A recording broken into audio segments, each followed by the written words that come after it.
तो guys start करते हैं हम चौथा चैप्टर। तो चौथे चैप्टर में क्या हम सीखेंगे वो मैं आपको बताता हूँ। आपने तीसरे चैप्टर में सीखा है कि सबसे पहले हमने कैसे बेस बनाया और कैसे प्राइमर लगाया, कैसे पेंट किया, कैसे रेगमाल लगाना चाहिए, वो मैंने आपको बता दिया है। आज क्या है कि हम सीखेंगे कि रूलर कितनी क्वालिटी के होती है, ब्रश कैसे चलाना चाहिए पेंट का। तो अभी ये कल की जो दीवार है हमारी, इस दीवार पे मैंने रूलर से पेंट मारा था, तो इसकी फिनिशिंग देख सकते हो। क्योंकि जैसा कि रूलर है वैसे इसकी फिनिशिंग है।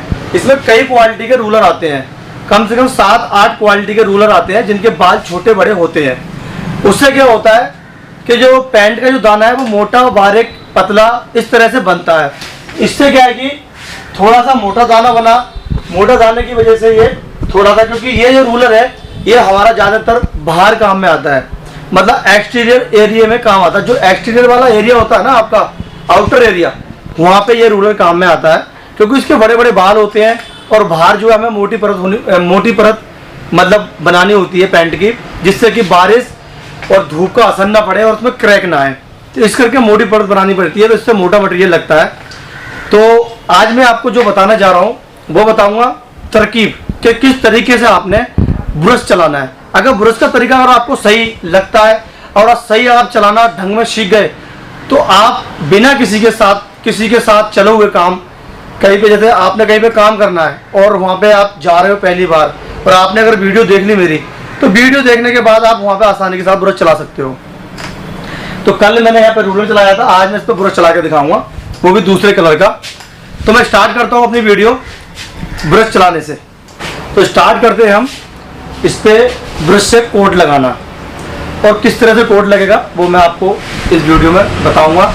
तो सबसे पहले मैं बात करता हूं जो शुरुआत में जो अनजान होते हैं और जिन पर ब्रश चलाना नहीं आता है, तो उन्हें मैं उनके लिए दिखाता हूं थोड़ा सा कैसे वो ब्रश चलाते हैं।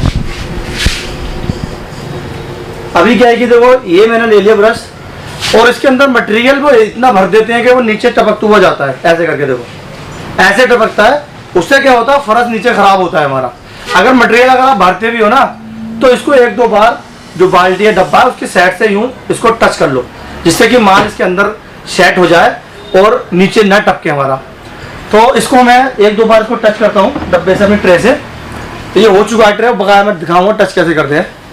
तो ये चीज़ अभी मैं शुरुआत कर रहा हूँ। जो नए बंदे जो होते हैं, काम करते हैं जो पेंटर, तो वो क्या करते हैं, अगर वो कोट लगाते हैं इस तरह से, तो वो कैसे करेंगे, ऐसे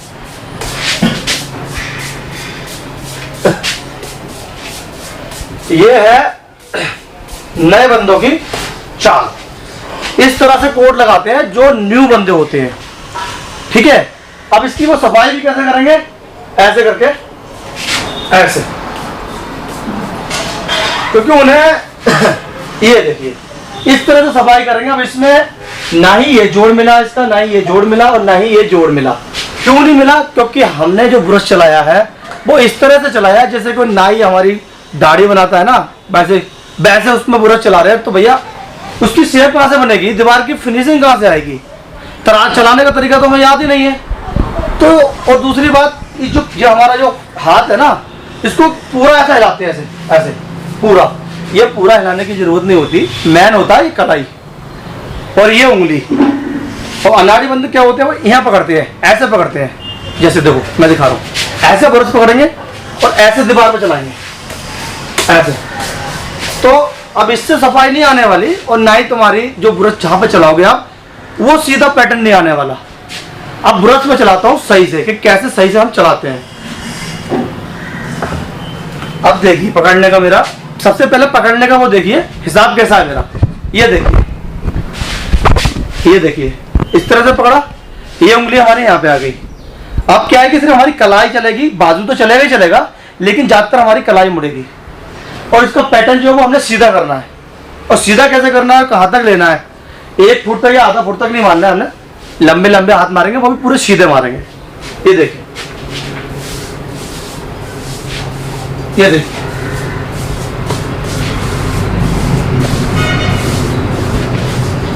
ये हमारा जो हमने लगाया अभी, इसमें क्या है कि अगर बड़ी चाल हम करते हैं, बड़ी चाल का मतलब होता है बड़ा एरिया, मतलब बड़ा एरिया लेके चलते हैं तो इस तरह की फिनिशिंग आएगी, छोटा एरिया लेके चलेंगे तो ये फिनिशिंग आएगी, कहीं पे कम बढ़ती माल छूटेगा। तो ये कलाई, ये जो उंगली जो होती है ना हमारी, इस तरह से काम करती है कि ब्रश जो हमारा पूरा सीधा चलता है, ये कहीं पे कोई दिक्कत नहीं लाता।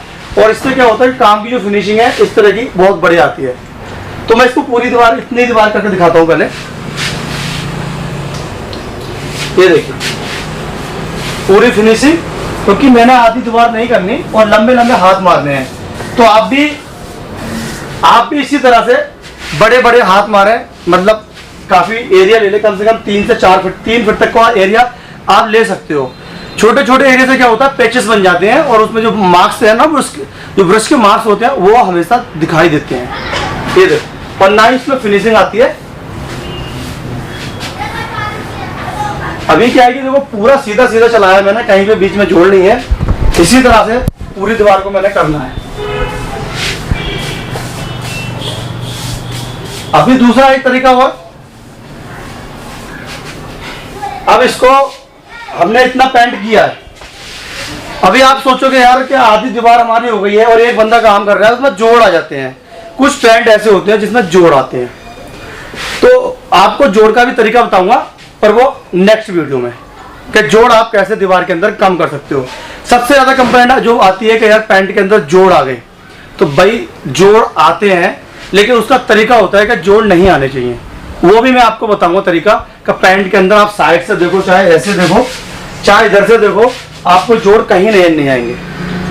तो मैं इसको पहले पूरी दीवार करता हूँ, उसके बाद अगली जो वीडियो आएगी मेरी, मैं उसमें आपको बताऊंगा कि जोड़ मतलब कैसे हटाने चाहिए दीवार से और जोड़ नहीं आने चाहिए। ये देखिए, अब मैं इधर करने जा रहा हूँ। इसी तरह से मैंने पैटर्न चलाना है। ये ऊपर का जो पैटर्न है ये मैंने बराबर नहीं छोड़ना है, ये कमबरती ही छोड़ना है, नीचे का भी कमबरती छोड़ना है। इससे क्या होता है कि पैंट के अंदर जो मार्क्स, जो हमारे जोड़ होते हैं वो मिल जाते हैं। लेकिन उस जोड़ की बात नहीं कर रहा जो साइड से दिखते हैं, मैं इस जोड़ की बात कर रहा हूँ, वो मैं अगली वीडियो में आपको बताऊंगा। तो कई तरह के जोड़ होते हैं इसमें। ये देखिए,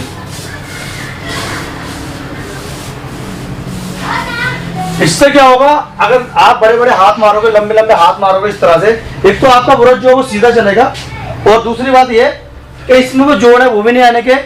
तीसरी बात ये कि आपका जो काम है बहुत स्पीड के साथ होगा, स्लो काम नहीं होगा, स्पीड के साथ होगा। जल्दी जल्दी हाथ चलाओगे, और जो जवानी में धीरे हाथ चलाएगा तो बुढ़ापे में आके बहुत कम स्पीड हो जाएगी। जितनी ज़्यादा आप जवानी में अपनी स्पीड रखोगे, उतनी ही बुढ़ापे में आपकी ज़्यादा स्पीड रहेगी और काम करने की क्षमता भी ज़्यादा रहेगी। तो कभी भी हम कोई काम कर रहे हैं तो उससे पीछे नहीं हटना चाहिए, जितना हो सके उतना करना चाहिए, अरकस नहीं करना चाहिए।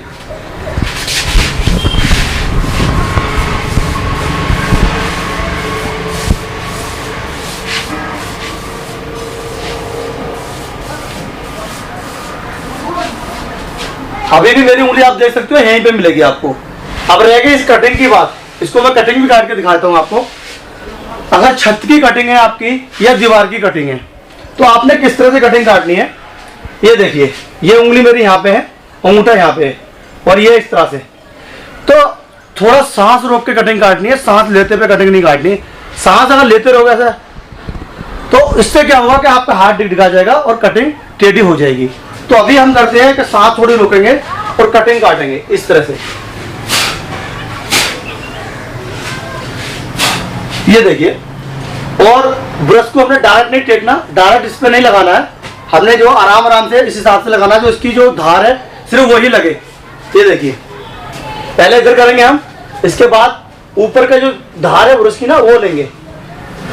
ये देखिए, आप कटिंग आप देख सकते हो कि पूरी सीधी कटिंग आएगी और कोई टेढ़ी मेढ़ी नहीं आएगी, और शानदार कटिंग आएगी इस तरह से।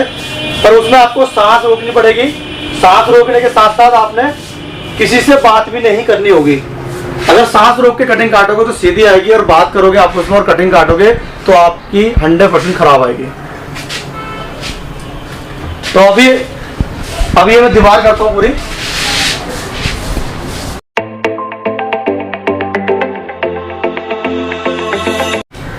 अब दिखाता हूँ आपको पूरी दीवार होने के बाद। पूरी दीवार पे सिंगल कोट लगाऊंगा, उसके बाद दिखेगी कैसी दीवार, वो आपको फाइनल में दिखाता हूँ। तो गाइस, पहला कोट देख सकते हो कि ब्रश से जैसे मैंने लगाया था, तो कोई निशान नहीं, कोई जोड़ नहीं, बहुत अच्छी तरह से फिनिशिंग आई है। पहले कोट की इतनी कवरिंग आई है ब्रश के साथ अब इसमें हल्का सा रफ बन गया है।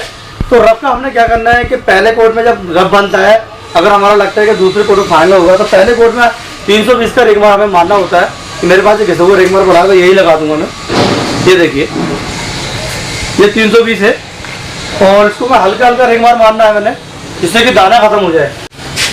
तो इस पर हम रेगमार मारना शुरू करेंगे। तो रेगमार से क्या है कि हल्का हल्का दाना खत्म हो जाएगा, दीवार की जो फिनिशिंग है वो बढ़ जाएगी। उसके बाद जो फाइनल जो कोट है हमारा, जो दूसरा हम लगाएंगे, 2 कोटों में फिनिशिंग आ जाएगी। तो उसको भी हमने कपड़े से माल छान लेंगे, कपड़े के साथ छान लेंगे कि हमारे पास पड़ा है। ऑलरेडी मैंने मटेरियल छान लिया है और दीवार पे आप भी कपड़े के साथ छान सकते हो मटेरियल को। तो इस पर मैंने रेगमार हल्का हल्का लगाना है, तो वो मैं लगाता हूँ इस पर। तो क्या कि दाना सारा खत्म हो जाएगा। और जो रेगमार मारोगे वो गोल हाथ से मारना है आपने, जो रेगमार मारोगे वो भी गोल हाथ से मारना है आपने, सीधा सीधा नहीं मारना।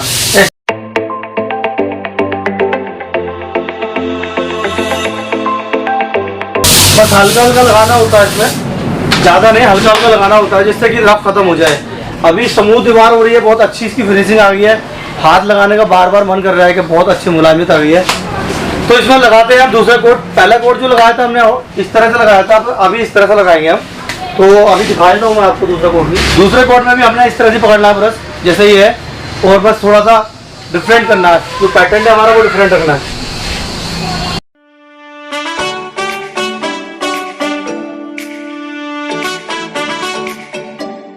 इस तरह से पूरा सीधा चलाना है, टेढ़ा नहीं करना है, सीधा सीधा चलाना है।